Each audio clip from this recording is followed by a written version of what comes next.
Whew. Feeling ever so slightly nervous, but we're going to go with this. I'm going to do what Nat Tilsley said. You're all naked. So, a little bit about me, my life before forever. For those of you that don't know me, as you can see, my name's Faye Daly. I started my forever business in September 2011.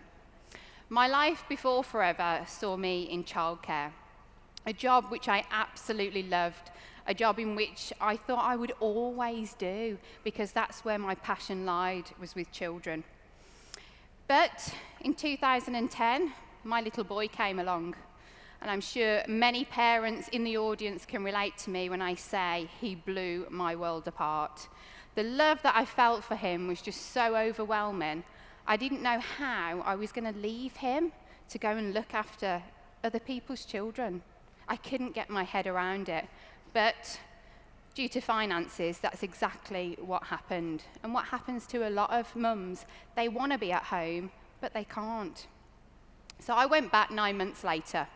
Only 2 months after that, I was told I was being made redundant. So there was joy mixed with a bit of frightened, I suppose. I was happy that I was at home with Oliver, having the time that I wanted, but then really quite scared about our finances and what it was we were going to do. But I knew that I needed to find that best of both worlds that I craved. That's what I wanted. Time with my boy, but money to know that we were okay. So I was introduced to Forever as a referral from a very good friend of mine to my amazing sponsor, Debbie Nwangwa. And that's where my journey really began.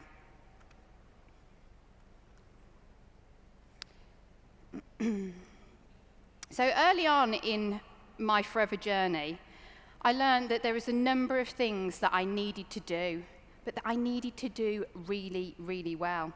And one of those fundamental things was planning a brand new team member and ensuring that it was effective. Now, we've had some absolutely amazing training sessions in the past, all about that first planning meeting and using your first steps to manager, all of which can be found on the Forever Living Products UK YouTube channel if you want to take a look. In particular, the training that Jane did at the June Success Express Day. I recommend all my team go and watch that. But today, what I wanted to look at was, what do you do beyond that first planning meeting? The first one, I think everybody would agree, you all do a first planning meeting with your team. But then, what actually happens? So I thought I would talk you through what it is that I do with my team members and how I've been able to get retention in my team and keep those team members going. So for me, I plan each team member to have 4 planning meetings in their first month. Planning meetings, information sharing sessions, whatever you want to call it. But in their first 30 days, it's all about guidance. It's all about holding their hand and ensuring they know exactly what they are doing. But what should you cover? So we don't often hear about anything past the first planning meeting. So let's have a look at some ideas that you could focus your planning meetings on. So very quickly, and I'm not going to go over this very much, but let's just look at what you will have covered in that first planning meeting. It should have happened 48 hours after signing their application form. So you would have looked at goal setting with them, getting emotionally attached to their business and their reason for doing it, their why. You would have looked at their need goals and their want goals, or short-term and long-term goals. You would have connected their goal to the marketing plan and showing them exactly which direction they needed to head into. You will have looked at their who do you know list that they'd began and started looking at memory joggers so that they could expand that who do you know list. You will have covered what is a case credit and ensuring that they understand exactly what this terminology means. You will have explained the marketing plan in detail, showing them exactly where their goals fit into it. You will have booked their first and second launches with them, covered different methods of retailing, found on page 10. You will have gone through the business cycle, each quadrant. You would have looked at profiling people from their Who Do You Know list. And finally, how to place an order online or via the telephone. A lot of people then set tasks to complete at home, such as registering on their team websites, Forever Living, and Forever Knowledge. Make sure that they begin using those products. That first planning meeting will probably happen before they've got their hands on their products. So it's making sure that part of their task at home is to use the products and begin recommending them. Send them away to continue to build that Who Do You Know list using the memory joggers that you've taught them. Begin thinking about perhaps a business name. I also plug my team into any recorded trainings that I might have. Get them working on their goal board, get those goals into picture format. How to create a 7-day plan, make sure that they produce that so they know exactly what they're doing that week. I asked them to profile 5 to 10 people from their Who Do You Know list and to order either a pup box or a Clean 9, just so they can start expanding those products and look at other ways of retailing. So what happens after this first planning meeting? They've gone away to do their homework. What do you do then? For me, I arrange a second planning meeting, 7 days after that first planning. For me, they need to have completed those tasks at home because I can't move them forward unless they have. If they say to me, I haven't done it, I didn't quite do what you asked me to do, I explain the importance of these tasks and how I can't actually show them anything else to further their business until they do it. So I make them responsible for their own business, and I don't then meet them until they have done it. I start my second meeting by asking them, how are you? You've got to remember this business, this planning meeting is only 7 days in. I've only had 7 days. Remember how you felt in your first 7 days? That overwhelming feeling. Some of us were a bit scared. Some of us even faced negativity that early on in our business. I think it's really important to check in with them. It could be that you need to celebrate with them. They could have had their first sale, and I think it's really important to celebrate that with them. And then also review the tasks that we set to do at home. Launches. So we start looking here. Have they got their launch due that following week?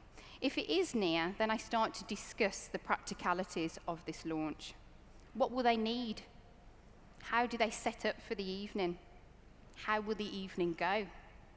What are your expectations of the evening ahead? And how many people have you got attending? Maybe it's already taken place. If so, this is where we review it. We look at the sales that were made and how to place the order for those sales. We look at if there was any people interested in the business. And then we look at following up. You may have done questionnaires. How do you follow up a questionnaire?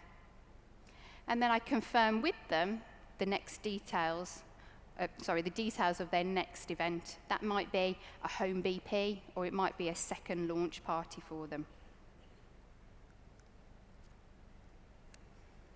We then look at volume mapping.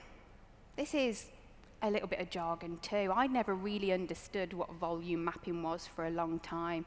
So I want my team to understand what it is. So I explain that it is the breaking down of activity into case credits. How we can then see the volume that's expected to come from themselves and from their team. And how, if they've got a goal imminent, that they may need to raise that activity level to bring the volume in needed. It's at this point that I then share with them a goal to manager. Now, this might be a 5-month goal, 6-month, 7-month. It all depends on what they want. I'll show them the volume that's required for the activity needed to produce that volume for manager.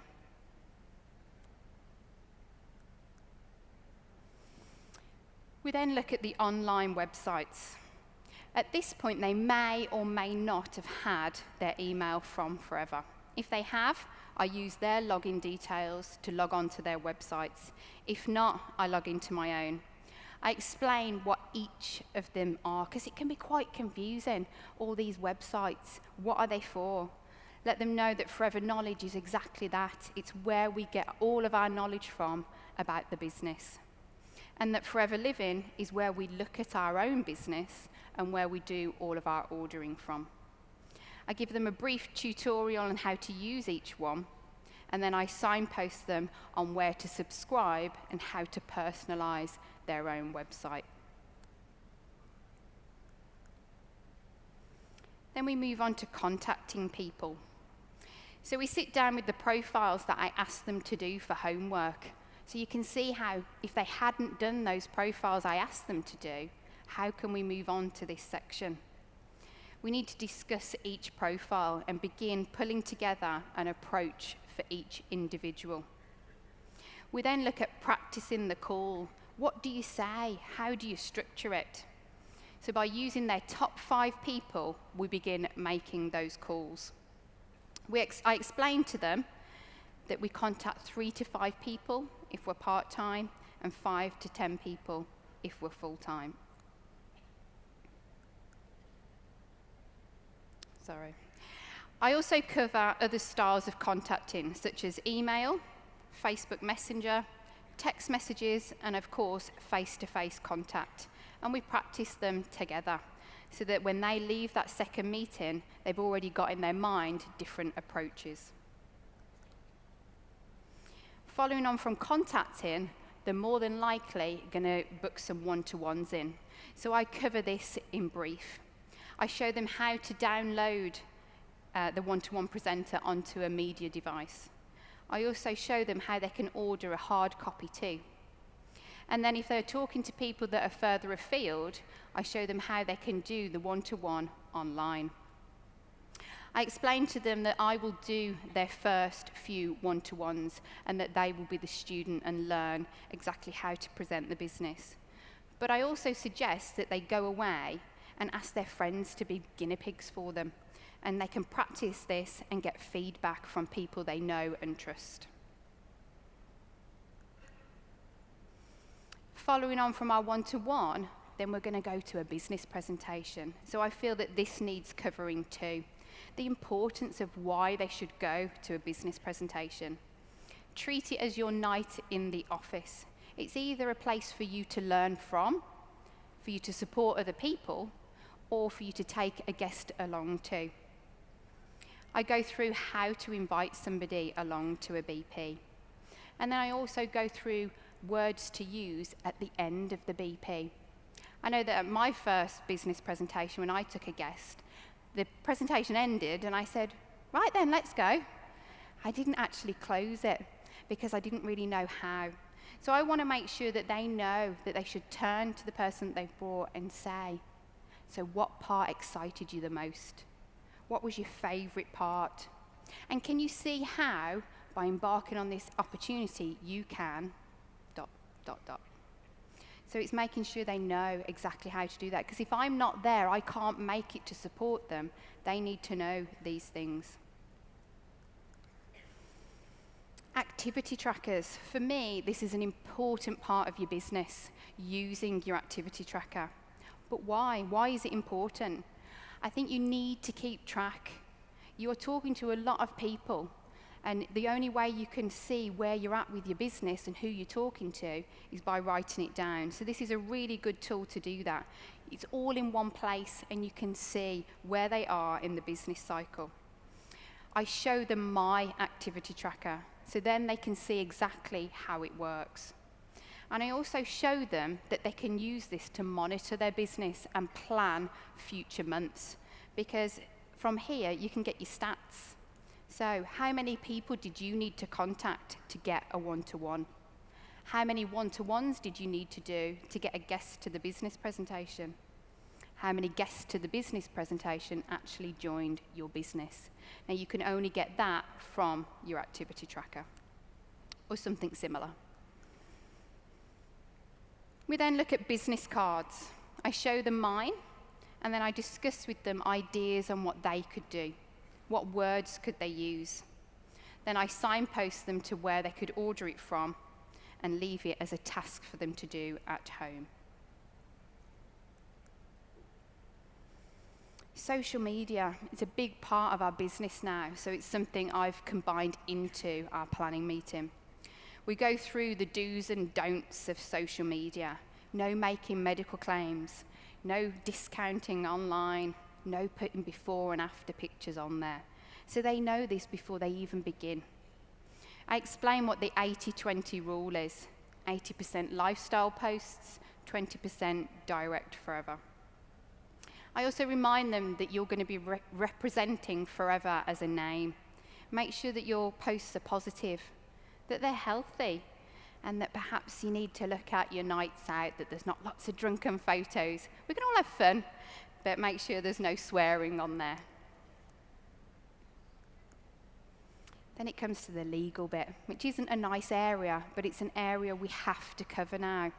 So you need to signpost them to where they can watch the compliance videos from. You need to stress the importance of adhering to the compliance, because this affects us all. I advise them on registering their business with HMRC, explain that they've got 3 months to do this, and I also recommend DSL to them. I also give them advice on public liability, because if they're going to go out and book events, they need to know that they need to have this as well. As you can see, I also then give them tasks to do at home. I won't go through them because you can see them yourself, but again, this is something they have to do before we move on to the next planning meeting.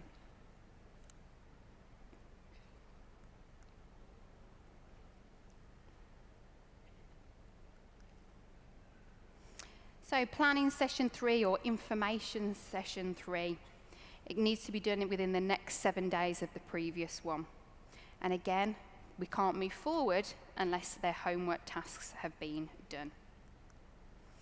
In this session, I look at different ways of contacting people, or building your who do you know list, gathering contacts, or as Ange said earlier, making friends. So I look at the different types of contact marketing, the direct approach, or maybe it's people that actually provide a service to us. I talk to them about complimenting people and smiling.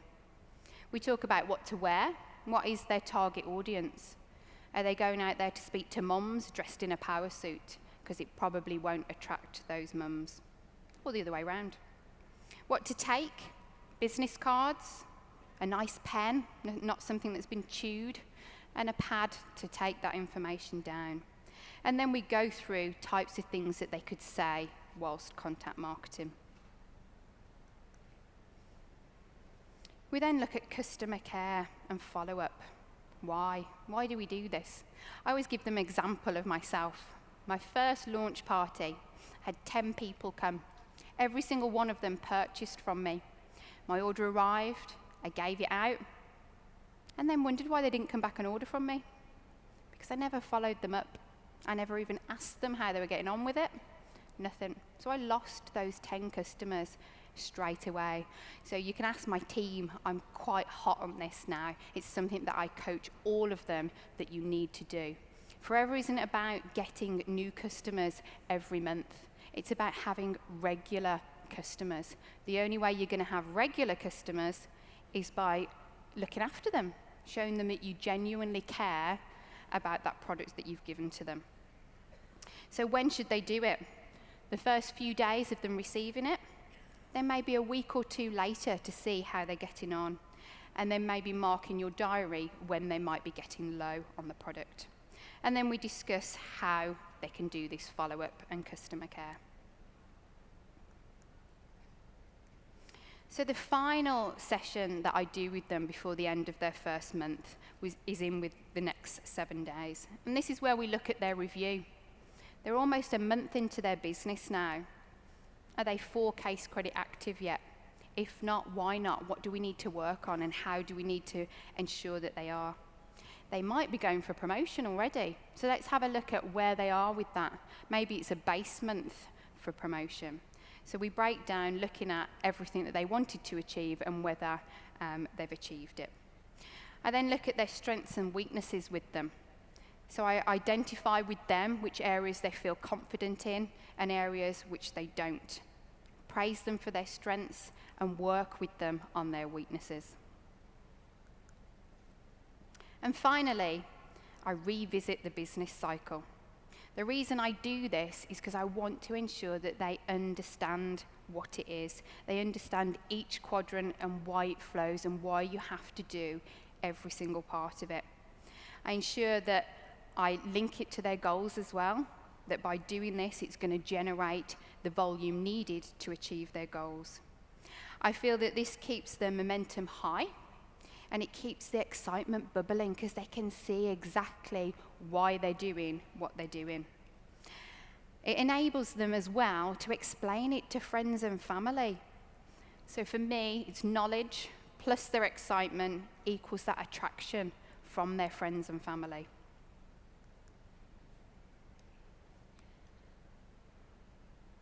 So why do this?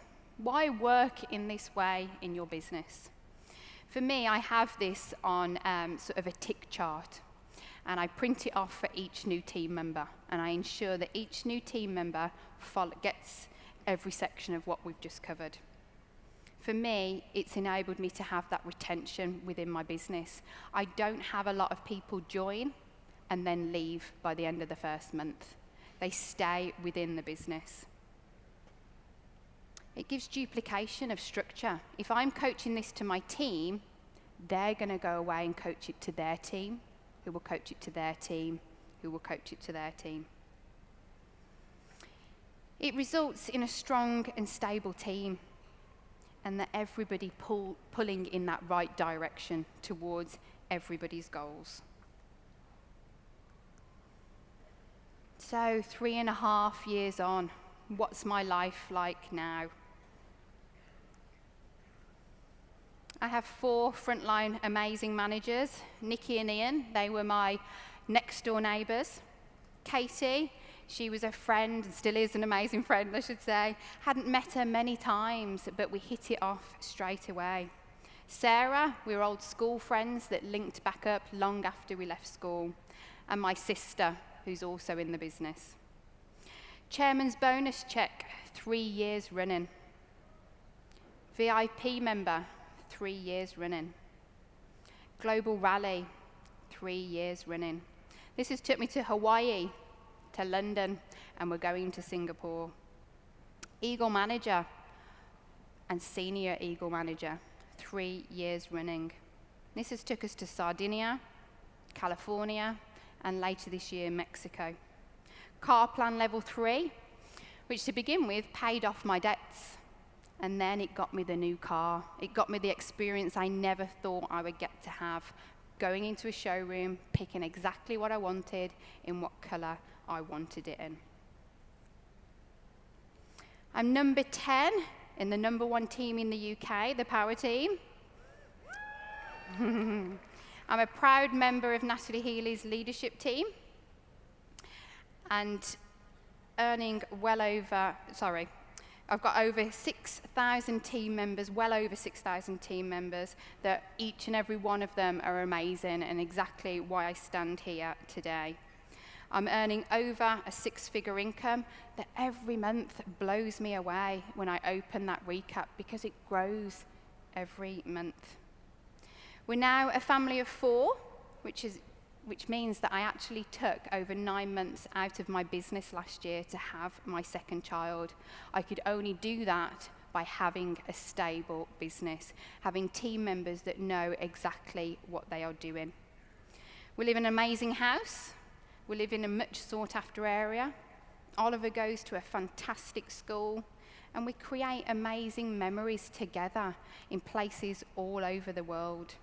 I have work-life balance. My mum's been able to give up work and come and work for me. My mum is the nanny. as well as being nanny. My children have dream birthday parties. The reason I do this is because I want them to feel just how I did the day that they were born. And least but not least, I have made some amazing friends in Forever. So I'm just going to finish with my message. Don't just give an amazing first planning meeting. Hold their hand for the first 30 days of their business.